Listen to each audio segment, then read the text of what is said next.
Cadillac. It's a luxury brand, right?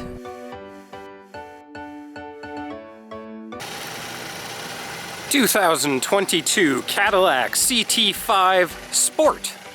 Sure looks a lot like the one I have, but not at all at the same time. There are quite a few differences between the Sport and the Premium Luxury. This is not actually mine. This is a loaner vehicle, while mine is in the shop getting some minor repairs done.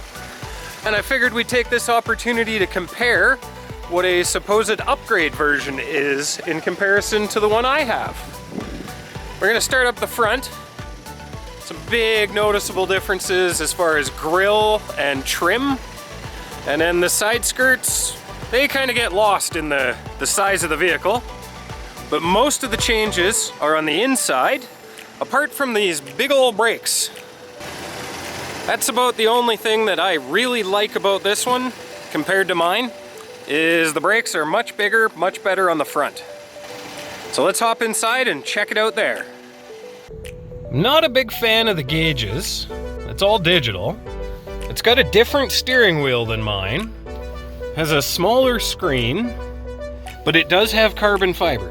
And the loaner came with honey. I do quite like the carbon fiber trim. Not a big fan of the lack of navigation. And these gauges, they're just weird. And this, I do kind of like the steering wheel. It's a little thicker. It's more solid. And these seats, I'll just ignore the gimbal there, but the front of this is extendable, it's massaging, heated, ventilated, and very comfortable. So that's about the only thing I would add to my car out of the Sport. Cadillac is a brand synonymous with luxury, class, and perfection.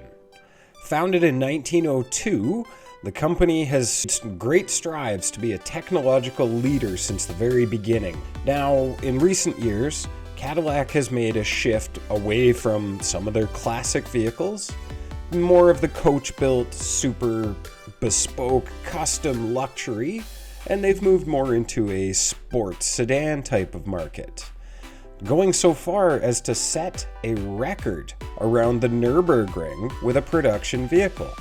That was done in 2016 by the Cadillac CTS-V.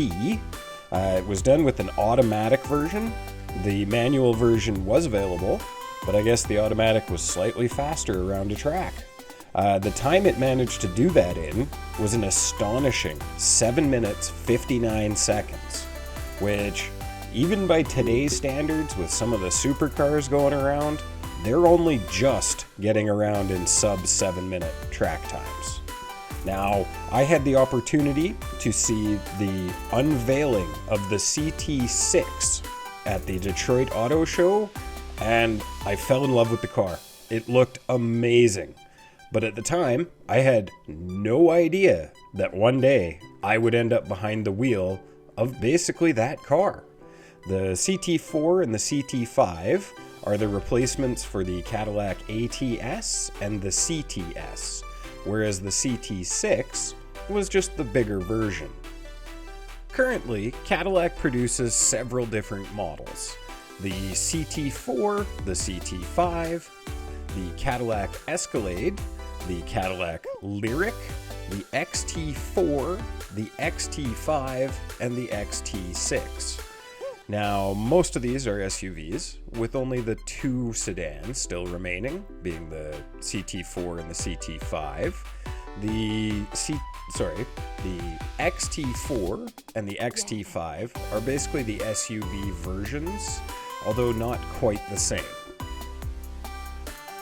With so many excellent options available from Cadillac, you really need to get out, get behind the wheel of one of them, and find which is the best fit for you if this is the type of vehicle you're looking for.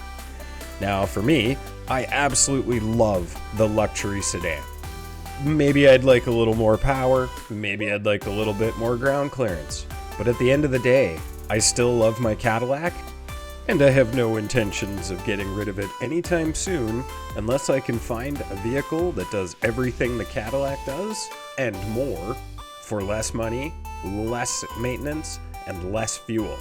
which, to the best of my knowledge, does not currently exist.